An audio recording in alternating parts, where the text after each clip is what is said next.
Good evening. This is Defacto Review, a weekly analysis of Mongolia's latest political, economic, and social issues by economist and columnist Mr. Khurelsukh.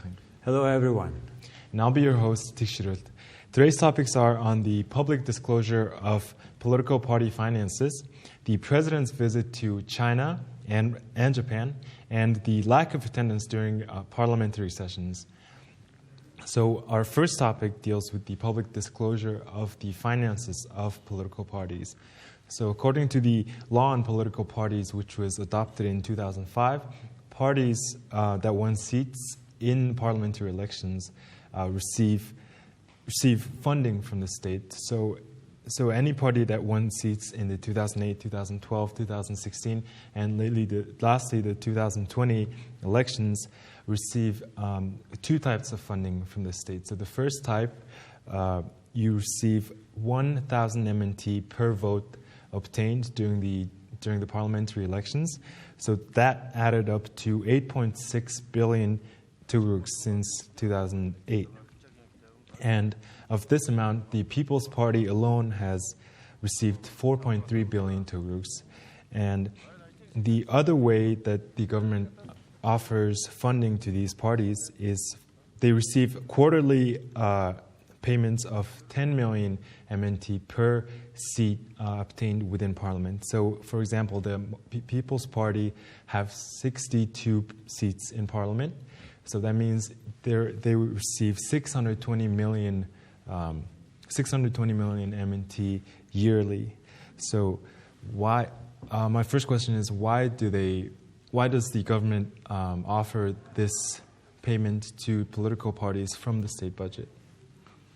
You know, they have to, because according to the International Democratic Research Agency, IDEA, total out of 180 countries, 64 are getting, in 64 countries, political parties getting money from the budget.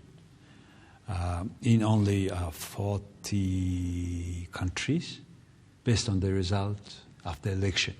Mm-hmm. So we tried also to finance political parties from budget, but unlike other countries which is receiving the money from the budget, Mongolians' reporting system is almost zero. Mm-hmm.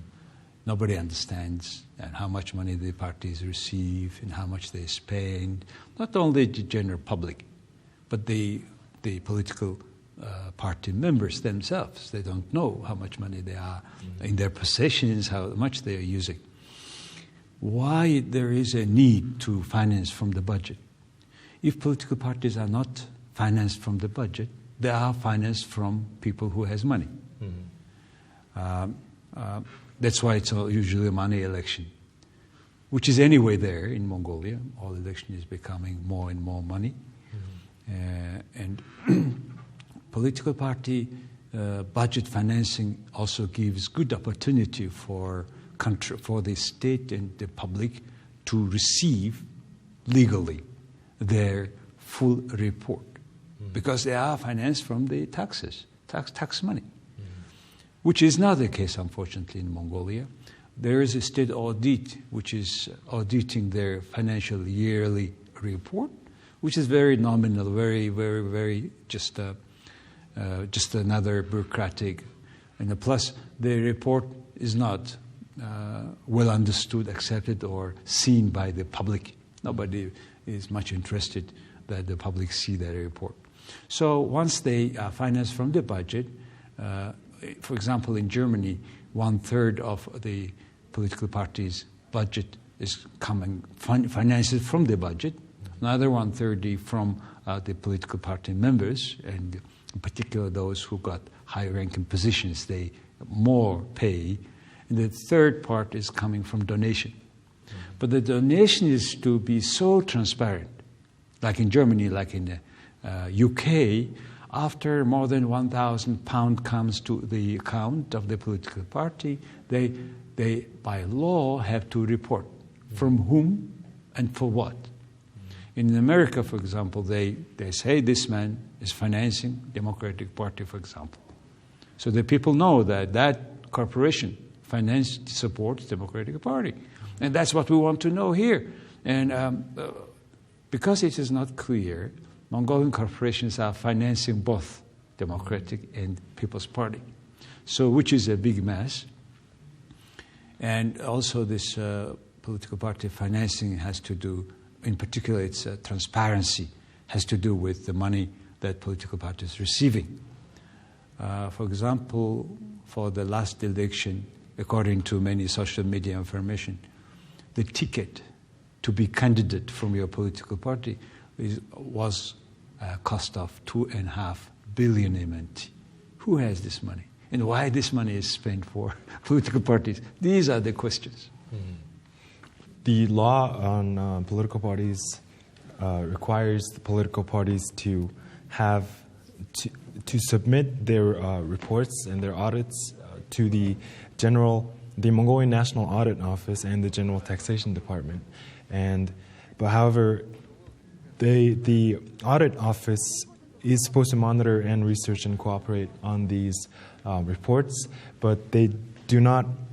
The situation around it is very unclear as to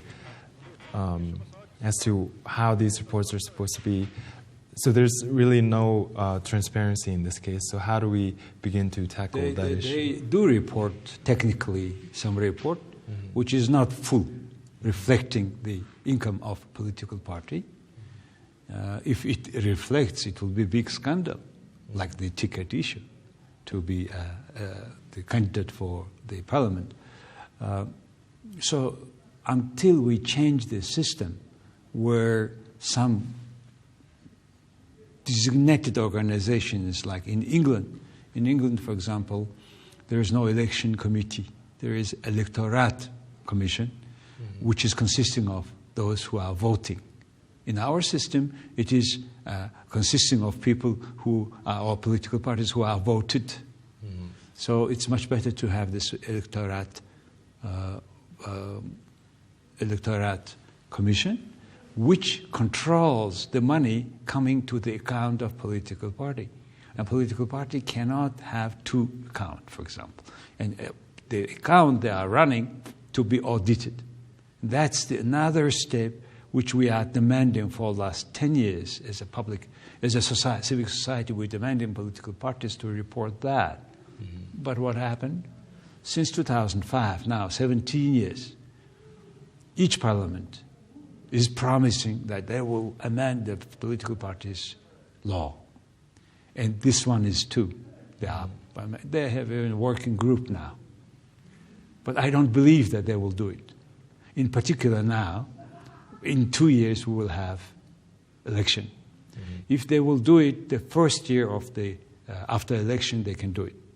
But I don't believe that they will do this. They will change this political party. Because if they do change, then the people will demand more transparency according to that law. So if even they do change some law, political parties' law, that will be in force only after next election. That's how I see. So within this law, financing only goes to political parties. So if an independent campaign is elected into parliament, they wouldn't receive funding as they're not a part of a party. So my question is, does this type of financing only create inequality between political parties, as the stronger parties get more and more funding, but the weaker parties get less funding or even no funding at all? So does this just widen the gap between the separate political parties? You are opening a question of whether parliament member is getting any financing for the political purpose. They do. They even now, it used to be just 10 million MNT, etc. years back. Now it's about at least 1 billion MNT they receive each parliament member, because they are parliament member. And they are supposed to spend that money for covering their costs to their going to the constituency, and there are particular humanitarian projects, let's say. And we don't know very clearly how much each parliament member receives money. and how they are spending that money. And it is not very clear, or at least transparent, or at least comparable in between them and with other with even other countries. So transparency of financing of parliament members, state officials, and the political parties are key issue to combat corruption in Mongolia, because major corruption cell of the country is political parties themselves, which protected by the law, by such a vague law that people have no clue what's going on. Not only people, the members of their political parties have no idea how much the political party is getting money and spending for what.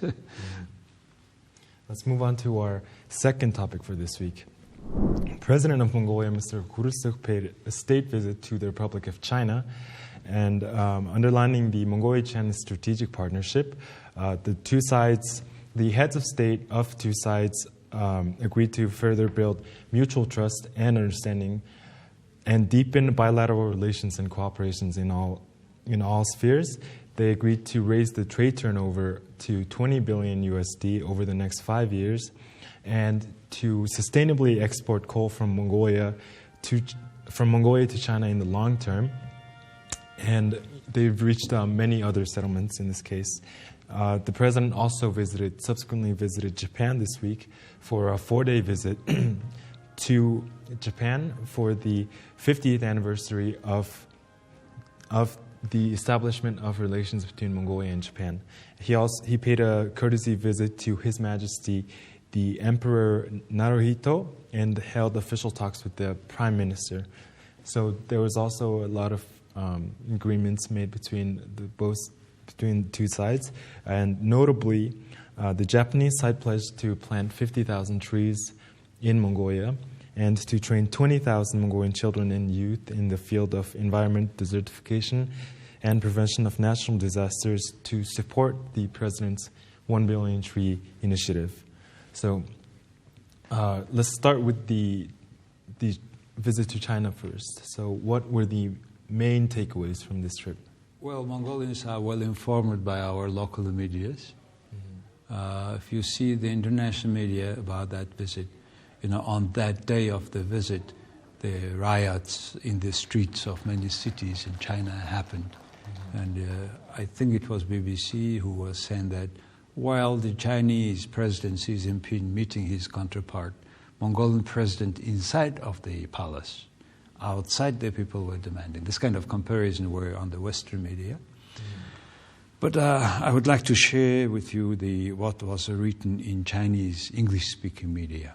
It says that President Xi underscored that China and Mongolia will respect each other's independence, sovereignty, territorial integrity, and choice of development path, which is usually always said by the president of China every time at the official visit.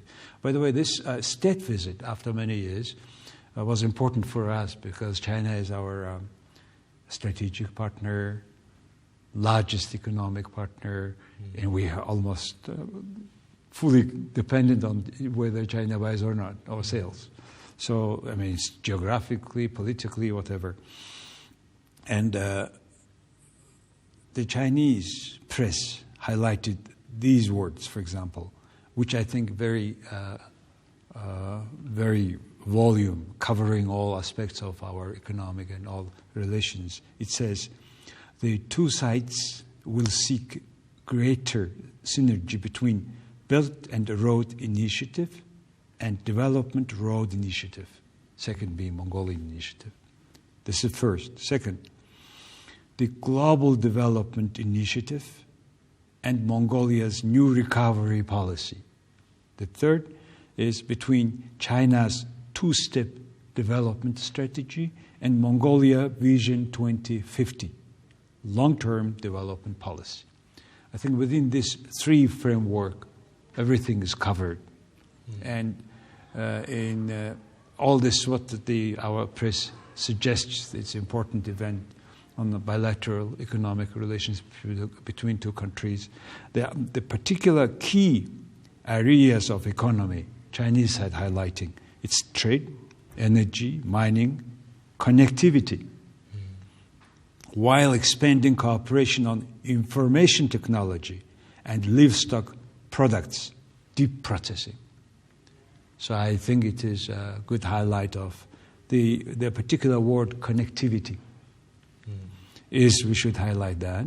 The other thing was also two sides will strengthening exchanges and cooperation between legislatures, governments, political parties, and at the sub-national levels. That means local authorities with the more cooperation between local authorities at the border areas, etc. The other thing was China will support the construction of a Mongolian youth sport center. Looks like another youth sport center will be made in Mongolia, like the one in nearby the old airport. That's one sport complex, and now another is coming.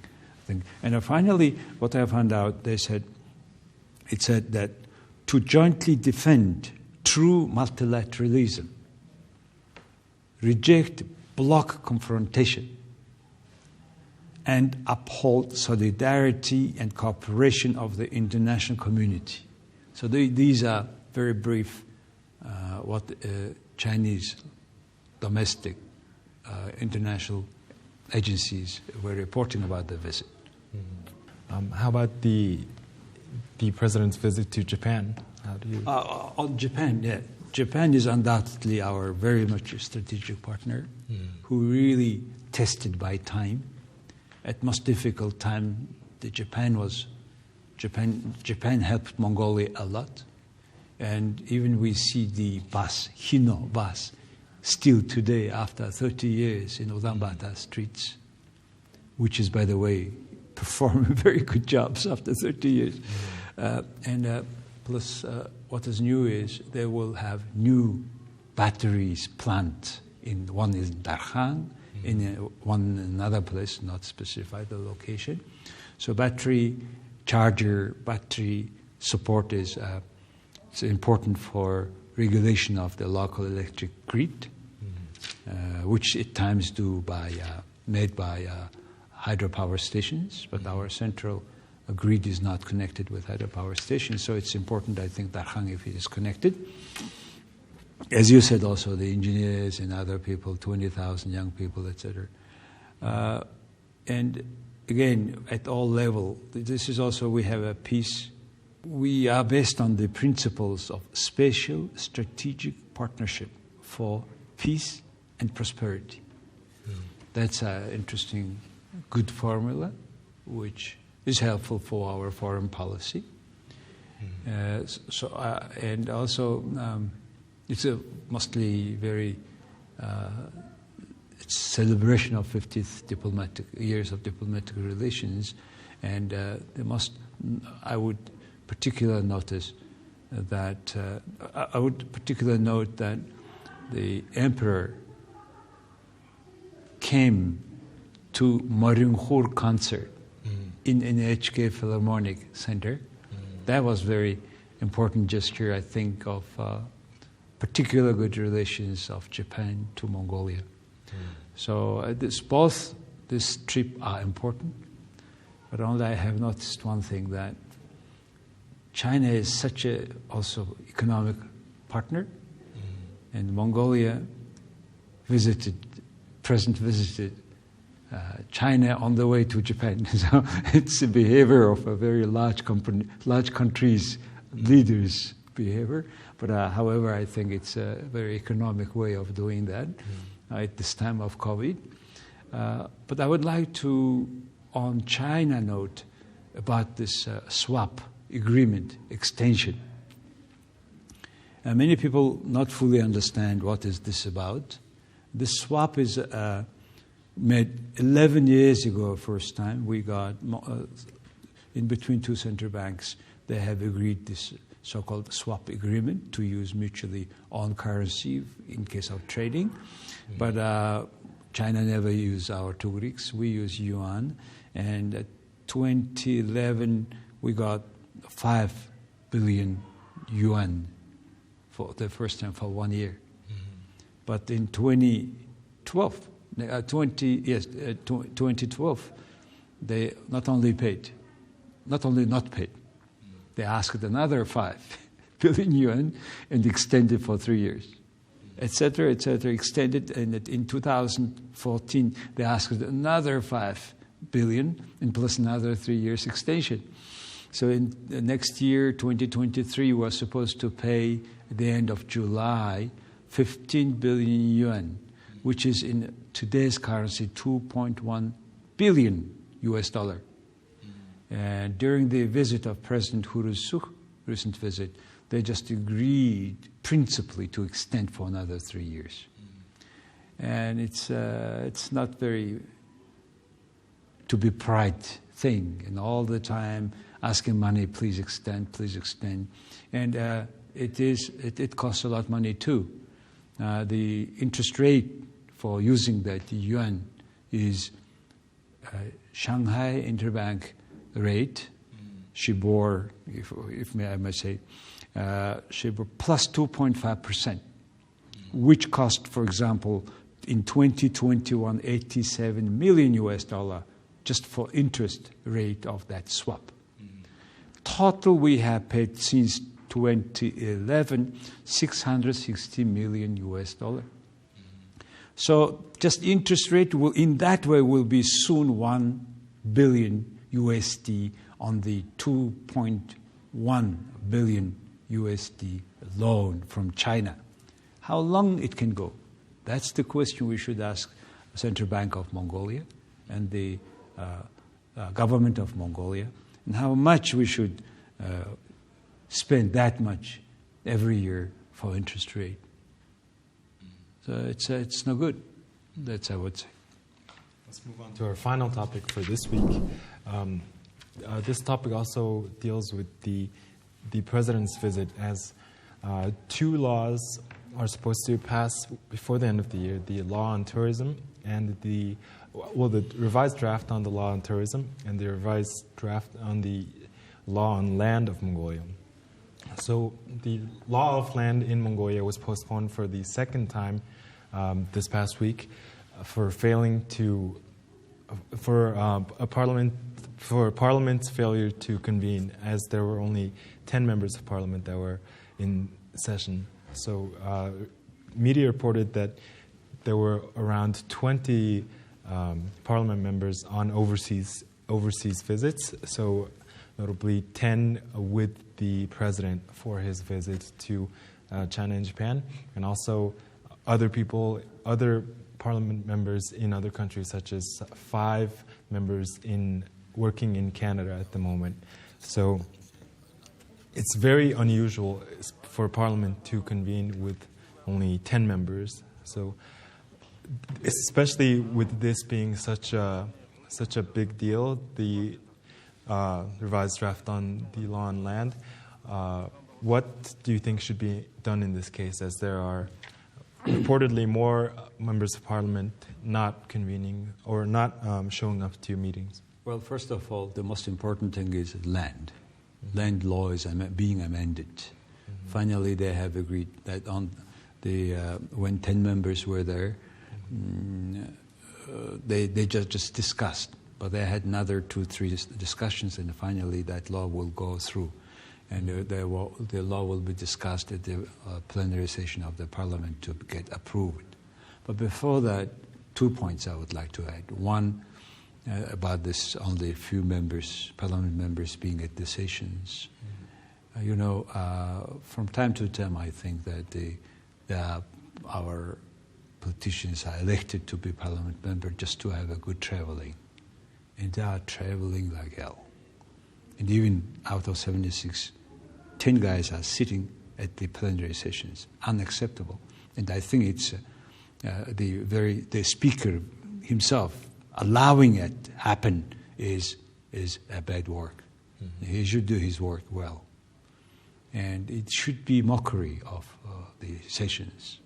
Mongolian people have elected them to do the job, to adopt, to approve laws.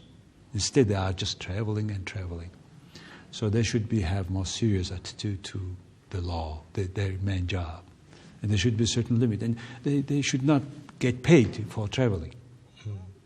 So that's one thing. There are other things about the land. Land is a huge source of corruption in this country. Take Bogdol, the mount system in front of Ulaanbaatar city. According to Commissioner Tirbish of Anti-Corruption Agency, there are 10,000 households live in 590 houses. Now, 10,000 people live in 590 houses in the mountains, which is supposedly to be strictly prohibited for living. It's only for tourism. And it's a very clear picture of how Mongolian laws work, who we are. We make one law, then we do a completely different thing, and you cannot do anything. Now, what we will do with these 10,000 people? Majority of them are legally bought money. They paid money for their houses. But those people who had sold are politically connected, corrupt people. And that's why they made the completely residences instead of hotels, at least.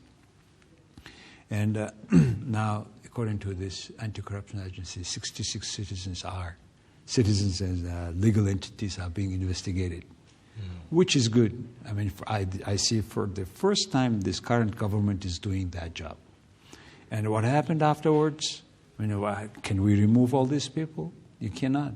So it's a matter of tax of real estate, because it's really different places, high-value places. And the politicians have more than 1 billion MNT houses there. And I think if Parliament have their sessions in Zaisan, it will be much cheaper for us in terms of traffic jam, etc., because majority of them, they live there. So that's one thing. The other thing, for example, land. School lands are looted in Mongolia. 42 schools, 33 kindergartens, and 3 universities, total 15.6 hectares of land misappropriated by that time who was running, the directors, whoever. And the schools have, every school used to have a sport field. Now all these fields are today new residence town. And did they pay money for, did they pay any tax on that? Who is responsible? Nobody is wholly responsible for this kind of misappropriation of our property. So, and I'm not talking about the bigger residences, which were shared. Our all former city mayors were corrupt. And some of them, general manager guy, Batum Junai, disappeared, etc., etc. And so those who were running Ulaanbaatar city were ruining the city more than any enemy. So now, as a result, we pay with traffic jams, staying for hours in your car. How long we will tolerate that? So that's why this law is to be changed, and it should be specifying. There are 16 zones in Ulaanbaatar city, and each has separate fee. But that fee is established by the state or government. Instead, it should be by market, by value of property on that zone. And every property should be paying property tax. And Mongolia, state properties, state-owned properties, including ministries, buildings, so many things, they don't pay tax on property. So there are a lot of things to change, but I'm not convinced that this time they will change substantially this law, because